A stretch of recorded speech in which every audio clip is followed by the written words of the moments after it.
What's going on, y'all? So for today's video, I wanted to talk a little more college football. However, I wanted to focus on my favorite college football team, my alma mater, the UCF Knights.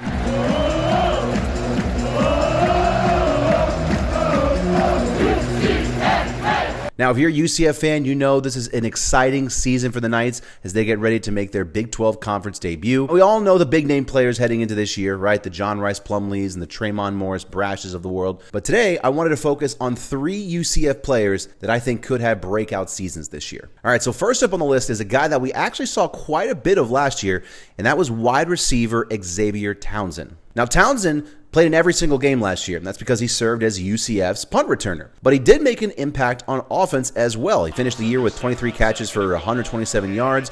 He also had 5 carries for 27 yards and 1 rushing touchdown. True freshman Xavier Townsend on the jet sweep. I actually like this kid a lot. I actually got to cover him in high school. He played at Berkeley Prep, which is over here in the Tampa Bay area, and he was electric. He actually played running back, and you could tell this kid was a special type of athlete. And he was also a special type of playmaker because he was extremely versatile. I mean, not only was he carving up defenses on the ground, but he made some incredible eye-popping catches as a high schooler. You want to talk about a playmaker? That's a playmaker. He made the play. Now, there are really 2 main reasons why I believe Townsend is due for a breakout year. One is the fact that we've heard from head coach Gus Malzahn and Townsend himself that he's kind of taken that next step forward in his development. You know, remember, he not only had to learn a brand new offense as a true freshman, but he also had to learn a brand new position, you know, switching from running back to wide receiver, which is not easy. The second reason is that Townsend's going to have a much larger role within the offense with the departure of Ryan O'Keefe, who transferred to Boston College. He's now going to take over that slot receiver role, and I think he's going to put up some pretty big numbers. Nothing too crazy. Like, I still think, you know, Javon Baker and Kobe Hudson are your number 1 and 2 receivers, but don't be surprised if by the end of the year you see Townsend at a close third with something around, 500 to 600 yards and anywhere from, 4 to 6 touchdowns. All right, next up on the list is a guy that a lot of UCF fans, myself included, were really excited for when he first announced that he'd be transferring to UCF, and that is running back DeMarcus Bowman. Now, Bowman transferred to UCF in 2022, but he did not play due to NCAA transfer rules. Before that, he was at Florida, where he saw the field sparingly, didn't really get a whole lot of playing time. And then before that, he was at Clemson, which, same story, didn't really see the field a whole lot. Now, if you've been following recruiting the past couple years, you probably know who Bowman is. He was a consensus 5-star his senior season, considered the number 2 running back in the country, a true home run threat every time he touched the ball. Really good balance, great vision, incredible speed. He's fast. He's really, really fast.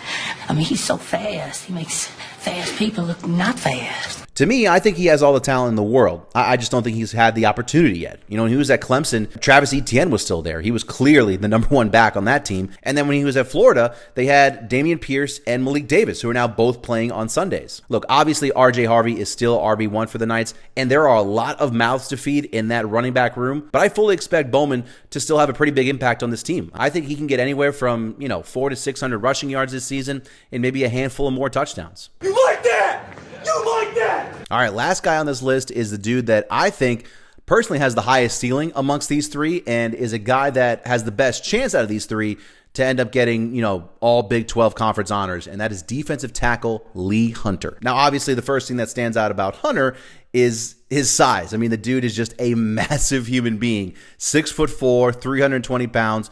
I don't know what the hell you feeding him, but he is too damn big. He's incredibly strong. He's got really good length, and he's pretty athletic for a guy, as big as he is. We've heard UCF coaches and players rave about Hunter throughout camp, that he's kind of taken that next step forward. He's got his mind and his body in the right place. And if that's the case, his potential is honestly through the roof. The ceiling is the roof. Let's make it happen. Let's keep moving forward. Now, last season, Hunter finished the year with 1 tackle for loss and 1 sack. This year, I got him anywhere from 2 to 3 sacks and maybe 7 to 9 TFLs. I think he's got the talent to put up those kind of numbers. Thanks for watching, y'all. Hey, listen, if you enjoyed the video, go ahead and give it a quick like and subscribe to my YouTube channel. That really helps me out. Go Knights, charge on.